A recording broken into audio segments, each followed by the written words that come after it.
Is the next gate problem. और मैं बता दूं ये क्वेश्चन है ये गेट डबल ई के अंदर 1999 में 2 मार्क्स के लिए आया हुआ क्वेश्चन। ओके, और बड़ा ही अच्छा क्वेश्चन है। सो मैं इसका स्टेटमेंट पढ़ देता हूँ। क्वेश्चन का स्टेटमेंट है कि current I1, I2, I3 meet at a junction in a circuit, all current are marked as entering the node. Means जो भी 3 करंट हैं ये मैं लेट कर देता हूँ, और ये सभी क्या है, मार्क है इनसाइड, मीन्स आते हुए। ओके, एक junction Y1, I2 and I3। Okay, means एक जंक्शन पे 3 करंट है और तीनों के तीनों एंटरिंग है। सो उसके बाद ये क्या कह रहा है कि जब तीनों करंट एंटरिंग है, I1 की वैल्यू उन्होंने दिया है, I2 की वैल्यू उन्होंने दिया है, और उन्होंने पूछा I3 की वैल्यू क्या होगी। तो फर्स्ट ऑफ ऑल जो KCL है उसका हमें पता होना। KCL क्या कहता है कि किसी भी नोड पे टोटल सम जो करंट का होता है वो कितना होता है, 0 होता है। सो मीन्स I1 प्लस में I2 प्लस में I3 इज व्हाट, 0।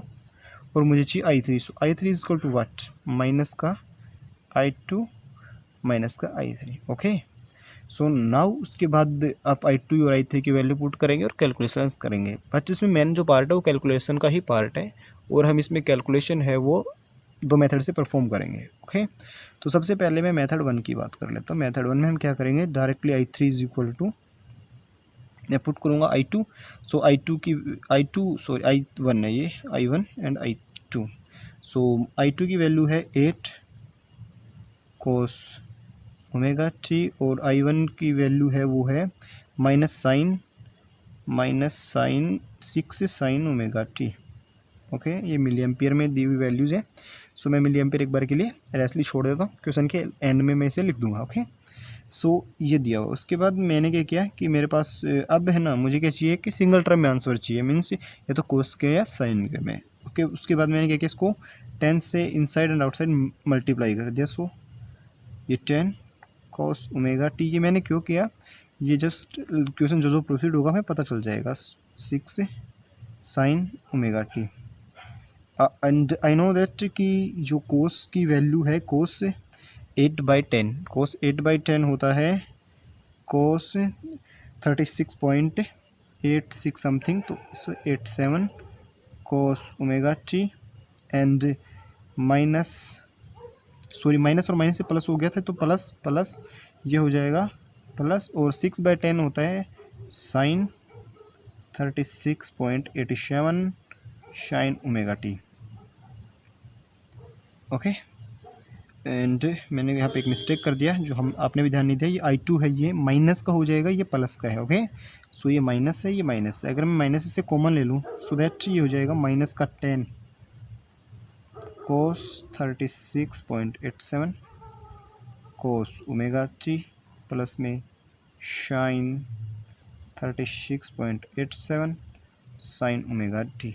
ओके, और we know that cos A plus B का जो फॉर्मूला होता है वो क्या होता है, cos A cos B minus sine A sine B.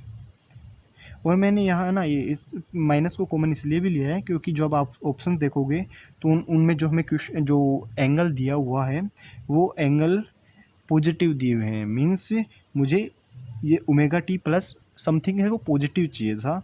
सो मैंने देखा कि कोस ए प्लस बी के फॉर्मूले में अगर मुझे चाहिए, सो दैट मीन्स मुझे यहाँ नेगेटिव चाहिए, तो सो दैट मैंने यहाँ से नेगेटिव कॉमन लिया और ये नेगेटिव हो गया। ओके, उसके बाद मैं देखता हूँ कि होगा माइनस का 10 कोस ये ए ये बी ये ए ये बी, ये ए इसे या बी से ले सकते हो, उससे का कोई इश्यू है नहीं। सो ये हो जाएगा कोस ओमेगा टी प्लस में 36.87, और ये आपका आंसर था। और ये जो हमारे क्वेश्चन में था, ये डी ऑप्शन का जो क्वेश्चन पेपर आया था उसमें डी ऑप्शन दिया हुआ था जो कि 36.87 इसका राइट आंसर था। ओके, ये तो हो गया मेथड 1 से। एक मेथड 2, मेथड 2 में एक शॉर्ट ट्रिक होता है। हमें पता होता है कि जस्ट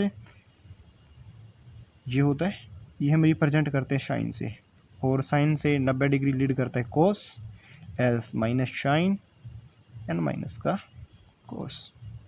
ओके, ये फेजर कैलकुलेशन का शॉर्टकट है और बड़ा ही अच्छा शॉर्टकट है। इससे ना एक क्वेश्चन का आंसर आप देखो कैलकुलेशन कितना इजीली रिड्यूस हो जाते हैं।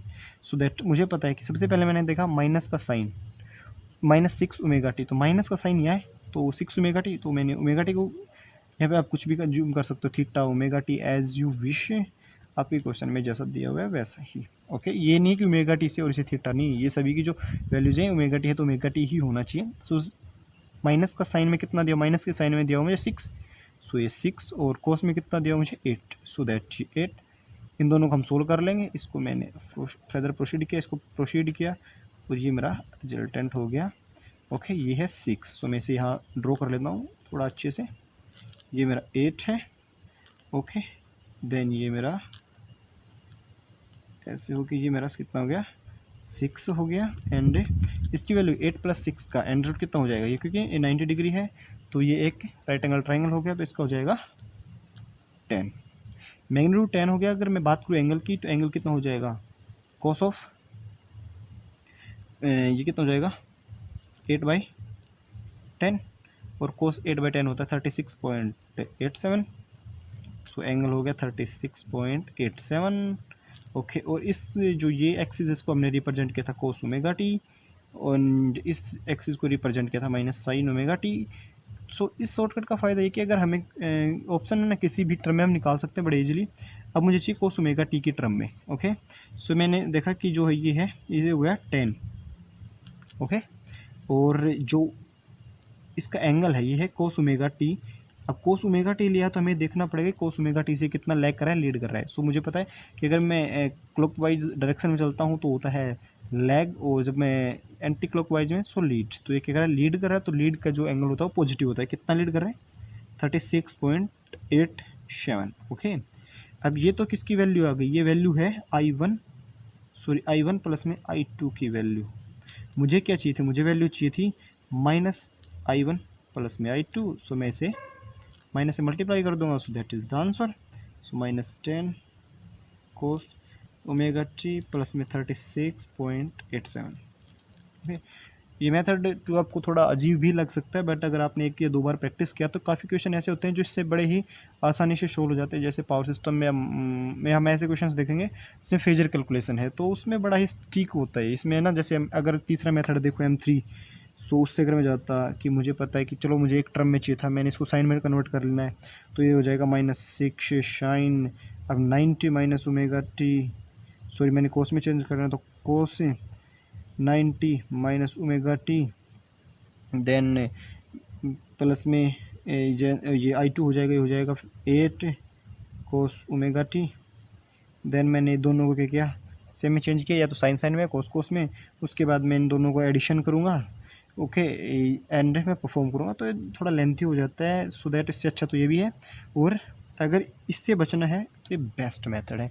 पर ये क्या, दो बार ट्राई करने के बाद आपको बड़ा ही याद रह जाता है। सबसे बड़ी दिक्कत आती है रिप्रेजेंट करने, तो कहीं भी एक आप साइन रिप्रेजेंट कर लो, रेस्ट में आप पे, क्योंकि साइन से 90 डिग्री लीड कौन करता है, कोस। सो कोस, उसके बाद कोस का अपोजिट माइनस कोस, और साइन का अपोजिट माइनस साइन। सो इसको रिप्रेजेंट कर लो, इसको नीचे फेजर के फॉर्मेट में कैलकुलेट कर लो, उसके बाद आप जो भी आंसर चाहिए मैं कैलकुलेट।